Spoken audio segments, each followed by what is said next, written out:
Why is Minecraft's soundtrack never boring? Hey guys, welcome back to another video here on Mindflood, and today we'll be taking a look at how Minecraft's music came to being. Daniel Rosenfield reveals how he wrote the music and sound effects of the multi-million-dollar selling building game Minecraft. We all know how good Minecraft music is, but today you'll learn about the history behind how this beautiful music was created and why it's so good. So stay tuned and watch the video right until the end. Music is such an important part of this crazy gaming phenomenon. The wilting, minimalist tracks, slow paced and slightly melancholy, recall the ambient works of Satie and Eno. They drift in the backgrounds as you build, sometimes just a few piano notes sounding as night draws into your blocky world.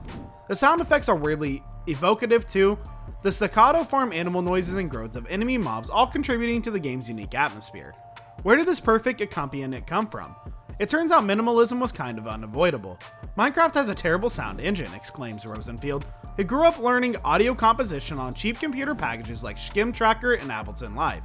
Imagine a looping sound file that plays for 2 seconds and then just starts over. Let's say it's a rain sound effect and now you're on a beach, so you have wave sounds too. But if you do that, if you play 2 looping sound files simultaneously, the engine crashes, and the engine only has 20 sound channels.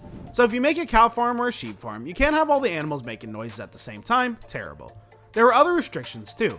Each Minecraft world is created using graphical elements known as voxels, which are great for generating landscapes quickly, but make it difficult for the signposts the properties of objectives within the space. So imagine there's a creeper in the house way over there, says Rosenfield. Technically, you shouldn't be able to hear him because he's right over there and there's a wall between you. But in the game, you can hear them because telling the program there's a wall takes so much computing and processing power that it's not worth doing it.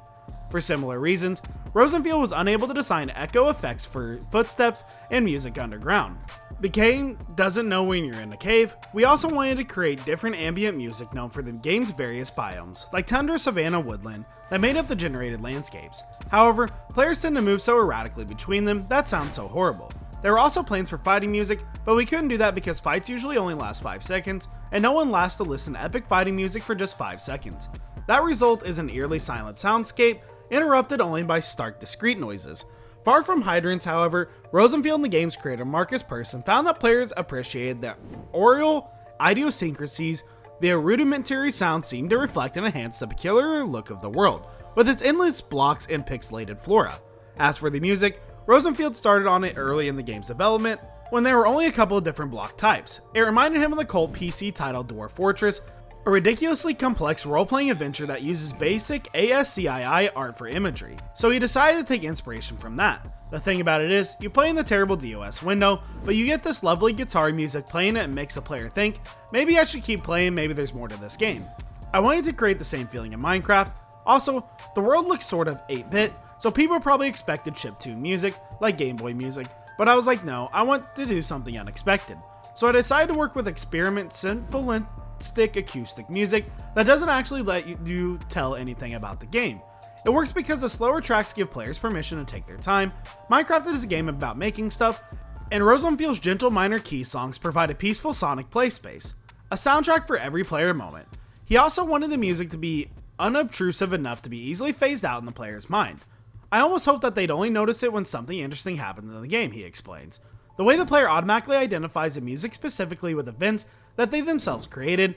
Imagine you're building a house and the sun starts setting, and the theme of the music comes in, or you go into a cave and there's lava and there are diamonds, and then the music plays.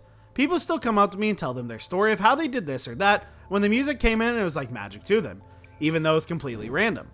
So due to all the restrictions on Minecraft during the development, the game's music is very simplistic and soothing to the ears. You will never get bored of hearing the music, and it's perfect for a silent spell on Minecraft gaming.